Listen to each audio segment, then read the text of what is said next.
For Mike Coots, the ocean has always been home. I grew up on the island of Kauai in Hawaii. Spent a lot of time diving and surfing, fishing, swimming. Kind of the ocean was basically our backyard. So it was no big deal when at 18 years old, Mike and friends went surfing, something they had done hundreds of times before. But that day would be different. Mike's life would change forever when he was suddenly attacked by a tiger shark. I didn't see the fin far away, like in the movie or anything. Just a total blindsided attack and grabbed my legs, both my legs, and ripped me off my bodyboard. I was like, oh no, I'm hurt. And then I looked up at the surfer that I had just tried to catch the wave with, and he was just in total shock mode. His eyes were huge, and he looked at me, and I yelled, "Shark, go in!" As I was paddling, my right leg started doing this weird spasm, like this crazy, shaking, uncontrollable, just pulse. And I thought, the shark's coming to, get the rest of me.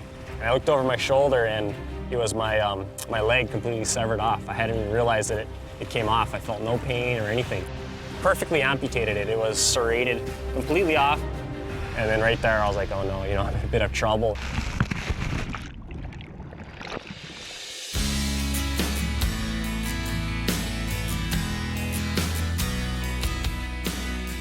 Doctors managed to save his life, but not his leg.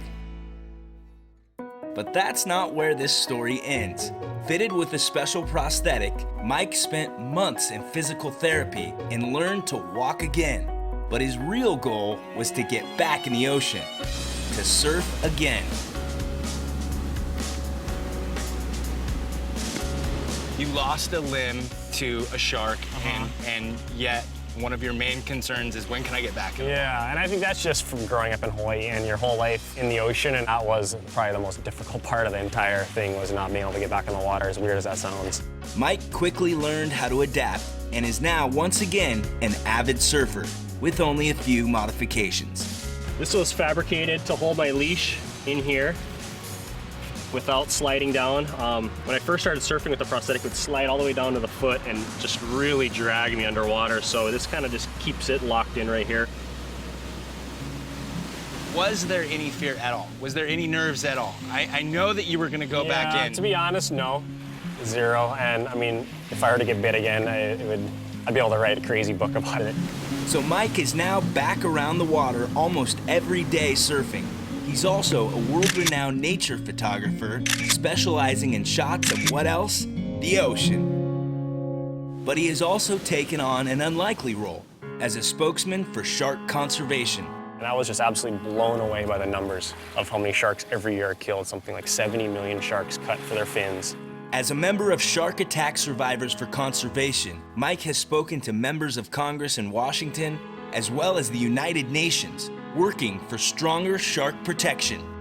Everybody, I guess, loves a good shark story, and as soon as I told what happened to me and why I'm here, the lawmakers, were receptive to this, and we were able to get some bills passed. And on this day, I got to go along with Mike on another remarkable chapter of his life, his very first dive with sharks.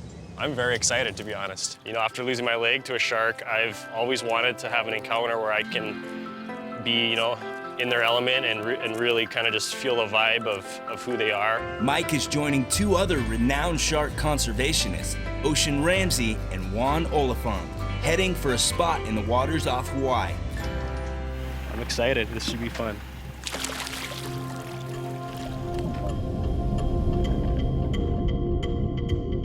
Beneath the surface, for the very first time, Mike is swimming alongside the same creatures that nearly took his life. To actually go in their environment and see it firsthand, and how Ocean was saying, look them in the eye and you can really feel their vibe and their sense of space. And I did that, and it was just absolutely incredible. I felt like I was like in a crazy painting. It was surreal. It's a beautifully ironic moment. A shark attack survivor swimming with the very animals that he has come to value and protect. I feel a definite calling in life to create awareness on this species, because I just really do believe they are an important, probably one of the most important species in the ocean, and I want to leave a legacy where I actually did something positive to help create change. be honest, getting bit by the shark that day was a blessing.